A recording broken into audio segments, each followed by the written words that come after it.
Bismillahirrahmanirrahim. Assalamualaikum warahmatullahi wabarakatuh. Salam sejahtera bagi kita semua. Perkenalkan, nama saya Suarman Pulungan.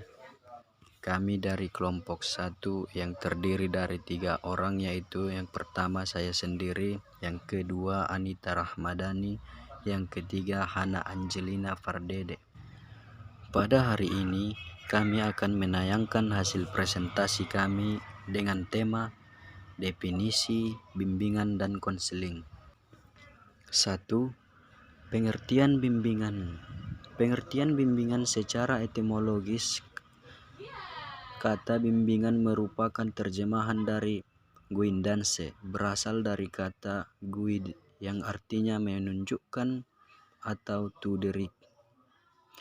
Bimbingan dalam rangka menemukan pribadi dimaksudkan agar peserta didik mengenal kekuatan dan kelemahan dirinya sendiri, serta menerimanya secara positif dan dinamis sebagai modal pengembangan diri lebih lanjut. Bimbingan merupakan proses membantu individu atau klien yang memerlukan melalui pelayanan bimbingan sehingga individu dapat mengembangkan dirinya secara optimal. Pengertian konseling menurut bahasa memberikan saran dan nasihat atau memberi anjuran kepada orang lain secara tatap muka. Prinsip dalam bimbingan dan konseling sebagaimana kita ketahui bahwa prinsip merupakan panduan hasil kajian teorik dan telaah.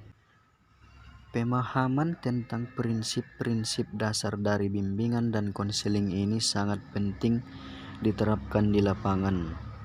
Tujuan bimbingan konseling secara garis besar adalah memahami individu, mewujudkan dirinya menjadi jiwa yang lebih baik.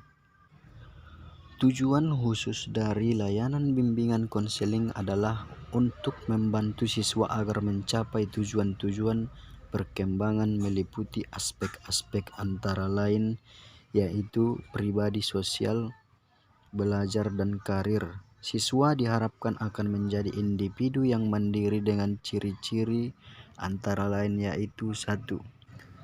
Mengenal diri dan lingkungan secara tepat dan objektif. 2. Menerima diri sendiri dan lingkungan secara positif dan dinamis. 3. Mampu mengembalikan keputusan secara tepat dan bijaksana. 4. Mengarahkan diri sesuai dengan keputusan yang diambil. 5. Mampu mengaktualisasikan diri secara optimal. 2. Tujuan khusus.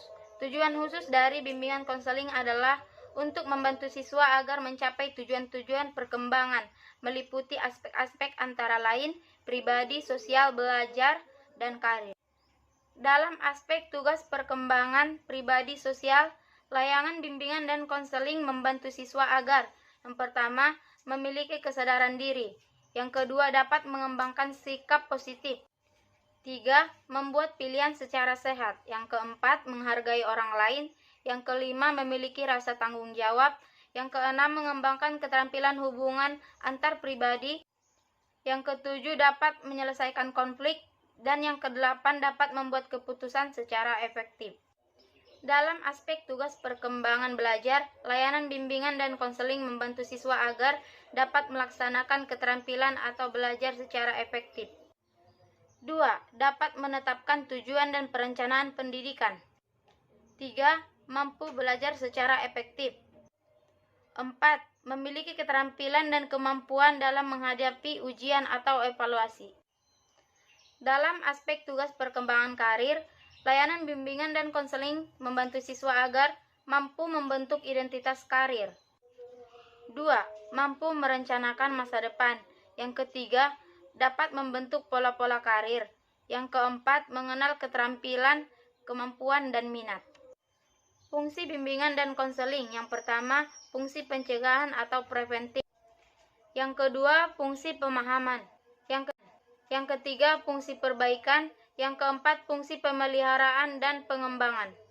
Yang kelima, fungsi penyembuhan. Yang keenam, fungsi penyaluran. Ketujuh, fungsi penyesuaian. Dan yang terakhir, fungsi fasilitasi. Yaitu asas dalam bimbingan dan konseling. 1.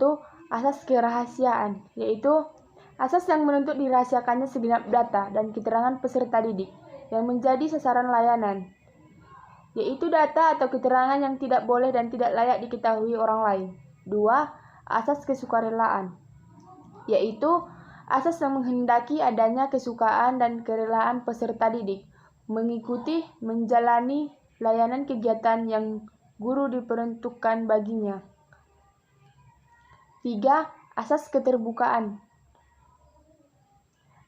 yaitu asas yang menghendaki agar peserta didik yang menjadi sasaran layanan kegiatan bersikap terbuka dan tidak berpura-pura, baik dalam memberikan keterangan tentang dirinya sendiri maupun dalam menerima berbagai informasi dan materi dari luar yang berguna bagi pengembangan dirinya.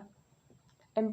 Asas kegiatan, yaitu asas yang menghendaki agar peserta didik yang menjadi sasaran layanan dapat dipartisipasi aktif dalam penyelenggaraan kegiatan bimbingan.